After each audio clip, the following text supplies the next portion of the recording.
കടയിൽ നിന്ന് മേടിക്കുന്നതിനേക്കാൾ നല്ല സൂപ്പർ ടേസ്റ്റുള്ള നല്ലൊരു അടിപൊളി ടൊമാറ്റോ സോസ് എങ്ങനെയാണ് ചെയ്തെടുക്കുന്നതെന്ന് നമുക്ക് നോക്കാം. ഒരു മിക്സിയുടെ ജാറിലേക്ക് ഒരു 6 വലിയ പഴുത്ത തക്കാളി കഷ്ണങ്ങളാക്കി മുറിച്ചതിലേക്ക് ഇടുക. അതിലേക്ക് ഇനി അടുത്തത് ചേർക്കുന്നത് 3 ചെറിയ ഉള്ളിയാണ്, ഒരു കഷ്ണം ഇഞ്ചി,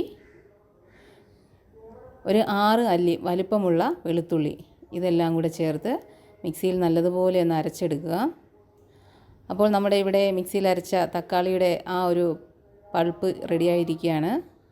ഒരടുപ്പിലേക്ക് ഒരു പാത്രം വെച്ച് അതിലേക്ക് നമ്മൾ ഈ അരപ്പ് ഒഴിച്ച്, വെള്ളമൊന്നും ചേർക്കണ്ട, ഒഴിച്ച് അതൊന്ന് ഒരു 5 മിനിറ്റ് ഒന്ന് തിളച്ച് ഒന്ന് കുറുകി വരുമ്പോൾ അതിലേക്ക് ഒരു ടീസ്പൂൺ ഉപ്പ്, ഒരു 2 ടീസ്പൂൺ കാശ്മീരി ചില്ലി പൗഡറാണ് നമ്മൾ ചേർക്കുന്നത്. നല്ലൊരു നിറം കിട്ടുന്നതിന് വേണ്ടി കൂടിയാണ് ഇത് ചേർക്കുന്നത്. എരിവും കുറവാണ്. 2 ടേബിൾ സ്പൂൺ പഞ്ചസാര, അതിലേക്ക് ഒരു 1/4 ടീസ്പൂൺ കുരുമുളക് പൊടിച്ചത്, ഒരു അല്പം കറുവ പൊടി അതും കൂടെ ചേർത്ത് ഒരു 2 ടേബിൾ സ്പൂൺ വിനാഗിരിയും കൂടെ ചേർക്കണം.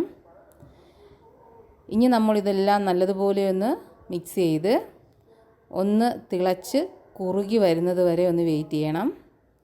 ഇപ്പോൾ നല്ലതുപോലെ കുറുകി വന്നിട്ടുണ്ട്. ഇത് നമ്മളൊരു അരിപ്പപാത്രത്തിലേക്ക് ഒഴിച്ച് അരിച്ചെടുക്കും.